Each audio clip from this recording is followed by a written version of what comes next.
Hey yo, what is up guys? John here at TEMU. Welcome to the channel. So today we're going to be taking a look at the Motorola Edge 2024 edition. Alright guys, so just like the 2022 and 2023 version, it comes in this cardboard looking box, except we've got 2024 up here. Hopefully that camera catches that. 2024 Motorola Edge, or Edge, and Motorola at the bottom here. So on the side here, we've got plastic-free packaging, and we've got Hello Moto on this side. So right out the gate, we've got the phone. Put that off to the side. Look at that here in a sec. See what else we get in the box here. As you can tell how thin the box is, there's not going to be a charging brick, so that is a bummer. Why couldn't these other brands be like Xiaomi, Poco? Those include power bricks. I wish everyone else would do that, but yeah, they went the route of Apple and Samsung, and they are going the cheap route, which sucks. Because from my understanding, like the European versions of this, they get a charger. All right, so that is it. Legal safety and regulatory info and your user guide. Meet your Motorola Edge. Put that off to the side. And then you get a SIM ejection tool. And then we have USB-C to USB-C charging cable. All right, that is it. All right, so right out the gate, guys, this phone is super slim, just like the 2023 version. Very nice. So we've got a metal frame, and we've got your power button, volume rocker here on the side. But here it is, man. It looks very similar to the 2023 version. Very thin, lightweight. Again, it's made out of aluminum or metal. So we got this vegan leather back, very nice and soft, and it does really good for not showing like fingerprints. I like that. So down on the bottom here, we've got your SIM tray, USB-C port, speakers, mic, and then on the top, got another mic. And this is gonna have dual speakers. You got this one at the bottom, and then you've got one up here. And here is your camera system here. Both 50 megapixels. You got your flash here. Then in the front, I don't know if the camera's gonna see this, but you've got your hole punch right up top there. So yeah, very similar to the 2023 version.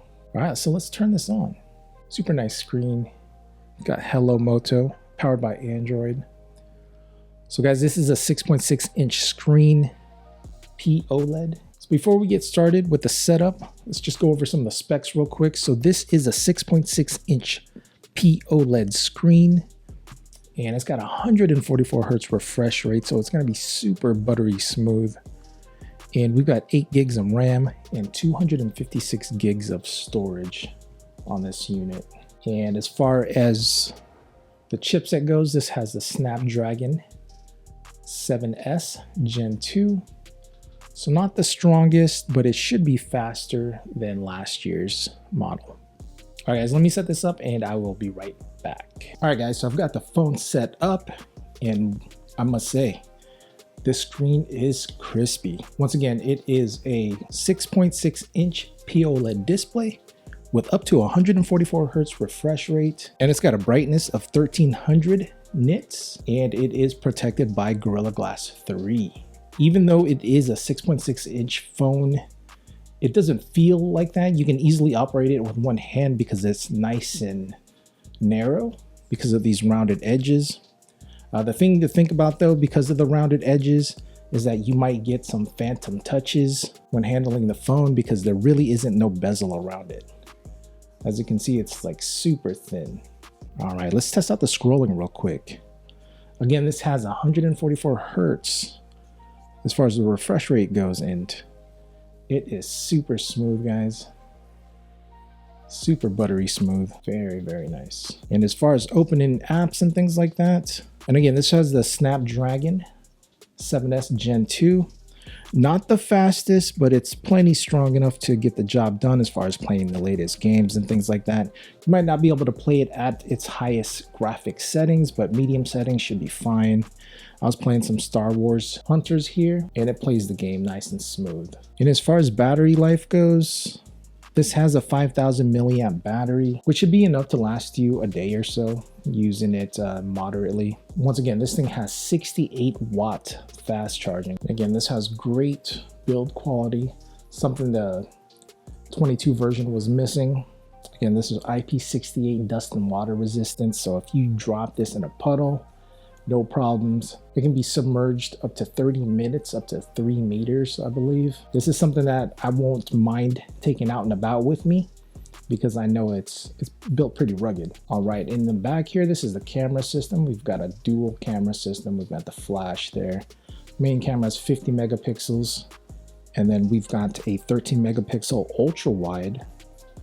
And then as far as the front camera, it is a 32 megapixel wide camera. It's f2.4, and this can record video 1080p up to 30 fps on this hole punch camera. And on the back main camera, it can do 4K at 30 fps, 1080p at 30 or 60 fps, and we've got HDR mode.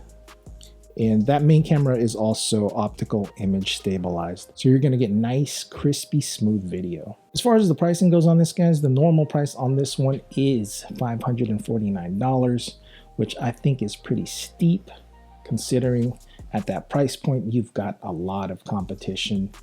And I think processor-wise or chipset-wise, this one is on the lower end. But currently it is on sale for $450, $449.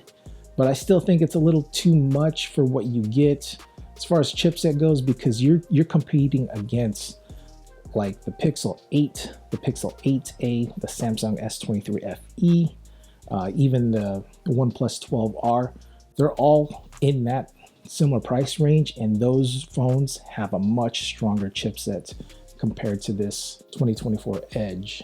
But if you see this phone for under 300 bucks, I think it'd be a solid pickup if your cell phone provider is offering it for, you know, a price. Sometimes you can get it for free. Sometimes you can get it for $99. At that price point, I definitely think it's a solid pickup. But for anything else, even like right now, it's at $450. I'd have to say I'd pass on this just because there is a lot of other options that are much stronger as far as the chipset goes.